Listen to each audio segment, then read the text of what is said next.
What's up guys? Welcome to Tech. Today, for the debut on my channel, I have something very exciting. This is the Asus Zephyrus G15 with specs that, seeing them on paper, they just blew me away for the price of $1,800. In this review, I'm going to try to go through like the ins and outs of why or why not you should buy this. Is it worth it? What's great about it? What isn't? So first of all, let's just go over the basics. This is a 15.6-inch form factor. It is 1.9 kilograms, and that's equal to about 4 pounds. Now let's start with the design, because that's like the outside of the laptop, so it's a good place to start. First of all, the lid. So the lid has this magnesium aluminum alloy, and it's also got this like prism going on, and there are dots, and there's a shiny logo. And overall, it's got kind of an industrial feel that isn't too obnoxious or anything. It's actually not obnoxious at all. I personally really like it. It's going to be something that'll work both in kind of like a gamery environment or, say, a work environment or anywhere on your desk, really. So now the only way to get full performance out of this thing is to use the barrel plug charger, which is included. And interestingly enough, the charger that it comes with isn't too bulky to carry around. Now for the ports, it's equipped with HDMI 2.0, not 2.1, which is the latest HDMI iteration, which does support 4K at 120 frames per second. But 4K at 120 frames per second isn't going to be covered by something like a laptop RTX 3070 and by any stretch of the imagination. So that's really not something that I am concerned about in terms of the value of the laptop. It's got your RJ45 for LAN, USB 3.2 Gen 2 Type A, there's one on the left and one on the right. There's also two USB 3.2 Gen 2 Type C. I think I said that right.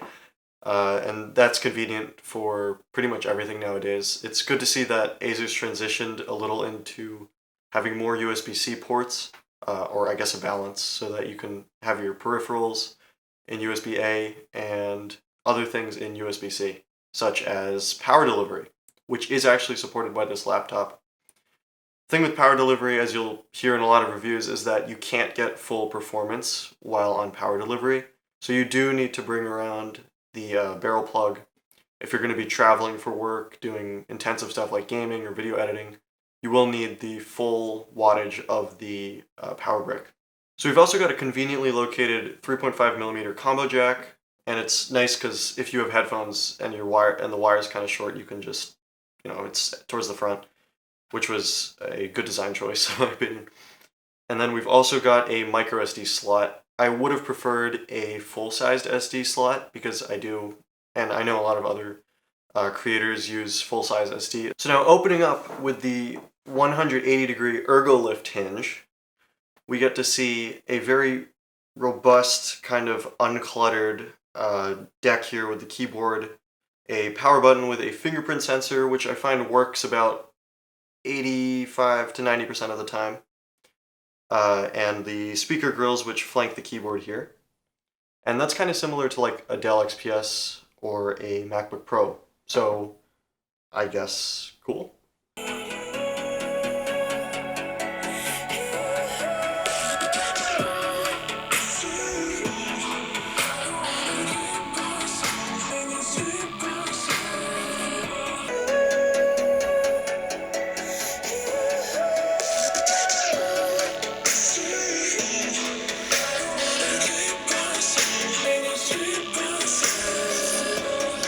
Now the keys themselves are pretty comfortable compared to like a Mac. I'll just keep going to a Mac for example, because pretty much everyone has had experience with a Mac or a Magic Keyboard where the keys are really shallow and kind of not as tactile as a mechanical keyboard. This is more of like a balance between the snappy keys and a deeper click that you'd find on a mechanical or linear keyboard, for example. And that makes for a really comfortable typing experience. I believe it has a 1.7mm travel per key. More importantly than the typing experience, there's RGB.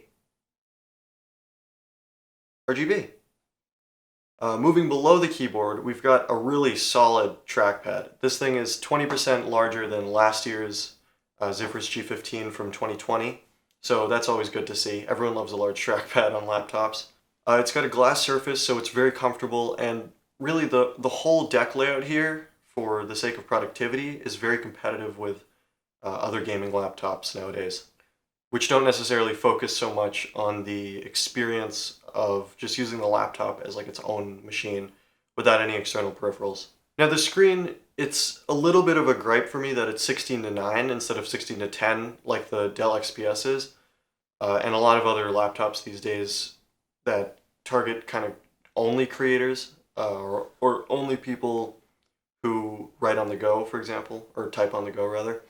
And the thing with the aspect ratio is that you don't get the space on the bottom, and instead you have like a chunkier bezel with the ROG Zephyrus logo on the bottom.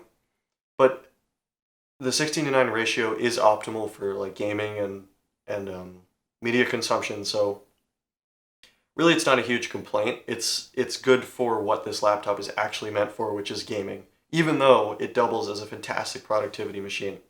Now the panel itself is a Quad HD, or 1440p as you might know it, panel, which has really good color accuracy. It's got a high refresh rate of 165 hertz. It's got a 3 millisecond response time, which is blazing fast.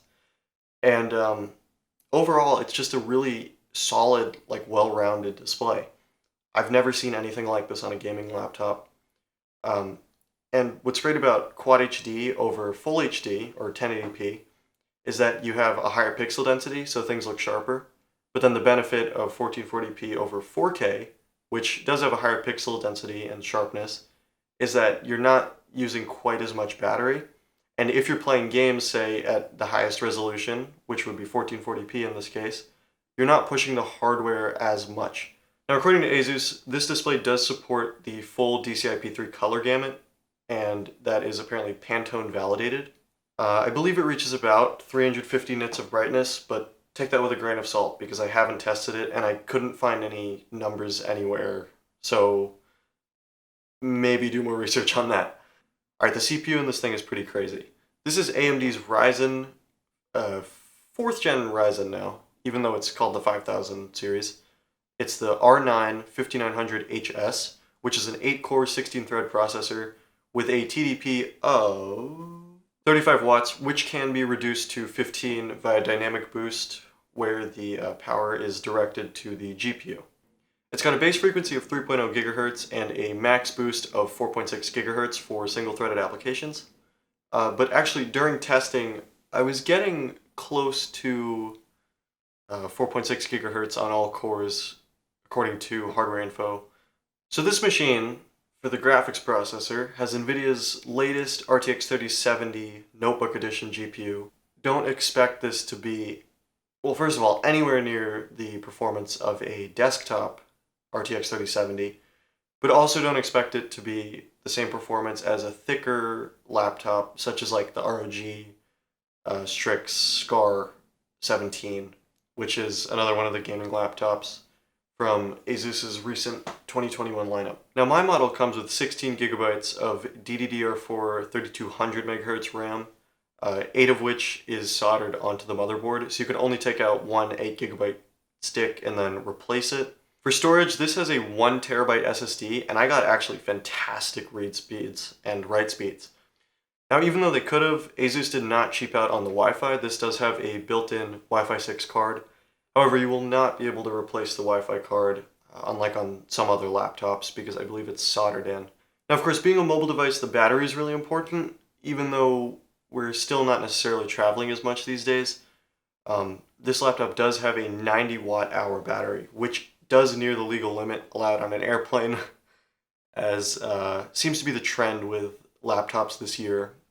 I think that manufacturers are really realizing that people need the higher battery life, and it's also probably prompted by Apple's M1 Silicon, which has like 20-hour battery, which is ridiculous. This does not have 20-hour battery per se, but 90 watt hours combined with the efficiency of the Ryzen 5900HS CPU it's gonna get you some mileage. And for my testing, I ran Minecraft Bedrock with Discord and a couple Chrome tabs in the background, and I only used 37% battery on performance mode, I believe, within an hour. Now you're not going to be able to like encode or do heavy 3D work with this battery necessarily for long periods of time, but you know, that's to be expected with any laptop.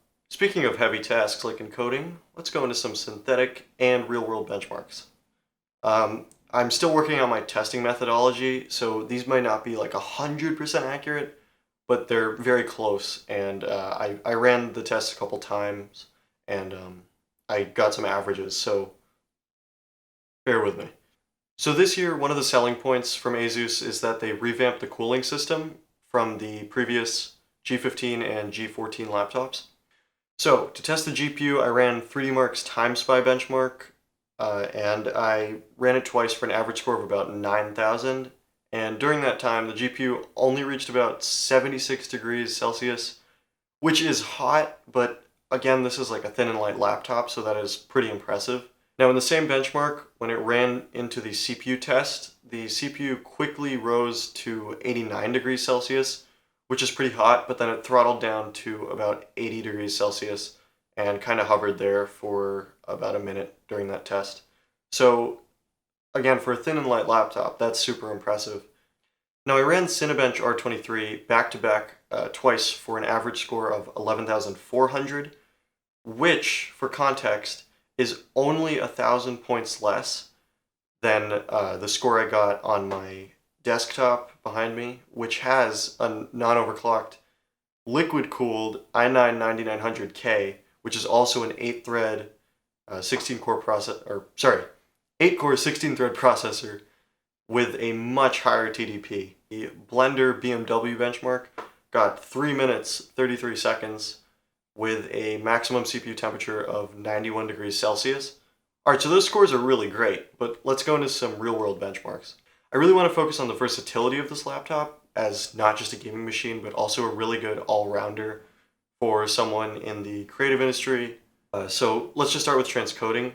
To transcode a 4K H.265 10-minute clip into Apple ProRes 422 high-quality preset using Adobe Media Encoder, it took me 13 minutes and 45 seconds. That's pretty good. Now exporting using Adobe Premiere Pro, it took me 7 minutes flat to export the same clip into a 1080p high-quality video. Now during this process, the CPU very briefly hit a maximum temperature of 94 degrees Celsius, which is nearing, or I guess you could say that's already in kind of the danger zone, but this was a very brief spike and it quickly throttled down to 85% utilization and about 75 degrees Celsius. Now, the software is a little bit cluttered, but it does have a lot of utility. Most importantly, you can change the lighting colors on your keyboard. You can monitor the system performance of your laptop, so you can check temperatures, utilization, stuff like that. And I actually find that pretty useful because you don't need to download something like hardware info, even though I did download it just for the sake of having more information. You can also change the performance mode of the laptop, which I found pretty useful because if you're in school or you're on a web meeting, for example, it could be helpful to have much lower fan noise. You can also update drivers with the software, but I mean, that's about it. Your mileage may vary with it. I just wouldn't recommend uninstalling it because it does control a lot of system functions. Alright guys, so for the last couple tests, I only did 2 games. There is a much more in-depth video by a channel I like called Own or Disown, where he runs through 10 different games. So if you want to check that out, it's the same exact model actually with the RTX 3070. So I will leave a link to that video down below in the description. Alright guys, so I titled this video My Dream Laptop because this is literally like exactly what I want out of a laptop. It's thin and light, it's got a nice design, and it has great specs. But I do want to run through quickly the cons to this laptop. Alright, so first of all, there's no camera. This is definitely going to be a turnoff for a lot of people, and it may even be a deal breaker for some. However, if there's any upside to that, it's that you can buy your own camera, which will definitely be better quality than whatever they could have squeezed into this thin bezel. And it's also a benefit to privacy because, of course, there are a lot of privacy concerns with webcams in recent years. So not having one at all completely takes away that risk. Another gripe I have is the large bottom bezel, which I touched on a little earlier, and it's just the fact that like there could have been more screen space, but there isn't.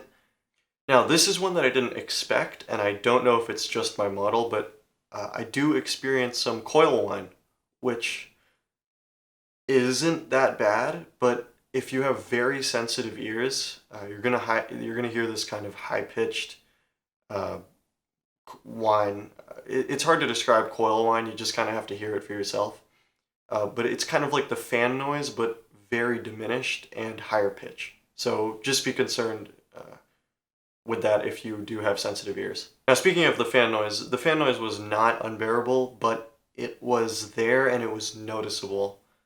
And it kind of ramped up and down, which, as Gamers Nexus says, that makes it more noticeable. So there are ways to make it more consistent. Like you can use the silent mode, and the fans will be really quiet. Silent mode works well in the Armor Crate software, so that's always an option. But for the sake of performance, you're going to want to have your fans going, cooling the components while you're playing games or doing video stuff. So that's just something to keep in mind. Now this one really goes out to creators. Since this is an AMD machine, there's not going to be any Thunderbolt support, at least not yet. Now again, there's no HDMI 2.1, which is the latest iteration of HDMI, and that only means that you can't run this into a 4K 120Hz display and take full advantage of both the high resolution and high refresh rate. But in my opinion, that's okay, because you wouldn't really be able to get high fidelity gaming or game graphics, for example, at that resolution and refresh rate. Well guys, in conclusion, is this thing worth the buy? Well, at $1,800, you're getting some pretty darn good specs. Again, that's the 5900 HS from AMD. You have a pretty solid graphics card, the RTX 3070 Notebook Edition. And those are housed in a pretty elegant, stylish package. I mean, this thing is like, it's the dream laptop. Yeah. So this gets my wholehearted recommendation, and it will be becoming my daily driver pretty much for these videos as well as video games. And I'm excited to use it more and more, and I'll probably come back with like an update video on how I feel in a month or so. We'll see. And I'm also hoping to get a comparison against the Dell XPS 15, which my mom is going to be getting. So I'm excited for that as well, and I'm just really excited. It's great to be back on YouTube. So yeah guys, if you enjoyed the video, please make sure to like and subscribe. This takes a lot of hours, and I am in high school, and I thought it was a good idea to spend this many hours on YouTube. No, but in all seriousness guys, I really enjoy this, and if you enjoy the content that I put out, I would really appreciate the feedback, whatever it is, good, bad, or in between. And yeah guys, thanks so much for watching. This is Sabatech, and I'll see you in the next one.